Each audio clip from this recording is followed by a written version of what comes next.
Idan dai masu kallo da saurare kuna bibiye da mu a cikin shirin gari ya waye, a satin da ya gabata mun kawo muku rahoto irin kalubalen da al'umma suka shiga a shekaran da muka yi bankwana da ita na shekara ta 2021. To a ranar Asabar da ta gabata ne muka shiga 1 ga watan 1 na shekara ta 2022.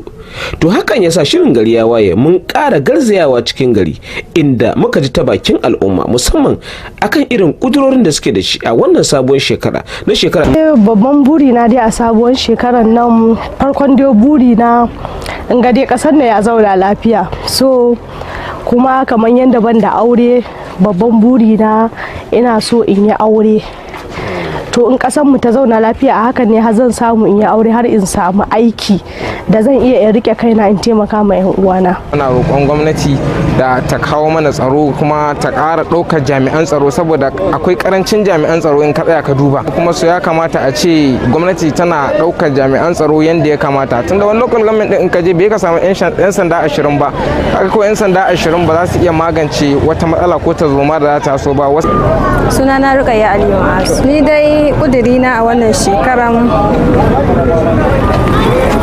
ina sa ran in har Allah ya yarda ina so in ci gaba da karatu na, sakamakon wannan shekarar zan gama karatu. Ina sa ran in ci gaba da karatu na, kuma in har Allah ya kawo min miji na gari ko ina cikin karatun ne zan iya ci gaba da zan iya yin auren. Sunana Gamba Muhammad inkiya na Sufi. A gaskiya yanzu duk wani mai hankali abin da zai kuduri shine ga kasanmu Najeriya ta samu kwanciyar hankali, al'umma sun samu kwanciyar hankali da kuma haɗin kai, mun zo na lafiya. Wannan masifu da suke faruwa a wannan ƙasa muga Allah ya taimake mu, an taimake su, kowa ya samu kwanciyar hankali. Inda muke zuwa da lafiya lau yanzu ba dama ka ji mu samu muna zuwa ko ina. To insha Allah mu shine babban kudurin mu. Na Agnes ne. Burina a wannan sabon shekara shine Allah ya sa su abinci da abubuwan da suke yin tsada su dan su sauka kuɗi. Saboda mu dai ma mu samu abubuwa da sauki. Sunana Hafsat Gangas.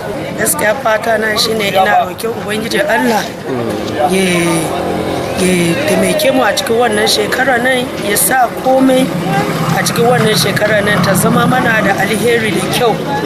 Gaskiya duk ababen da muka fuskanta a wancan shekara da ya wuce, muna roƙe Ubangiji Allah ya canja mana mu samu saukin rayuwa. To dai a nan za mu ce Ubangiji Allah ka haɗa mu da alkhairan da ke cikin wannan sabuwar shekara na shekara ta 2022, sannan kuma ka raba mu da duk wani sharri. Ƙarshen wannan rahoton kenan.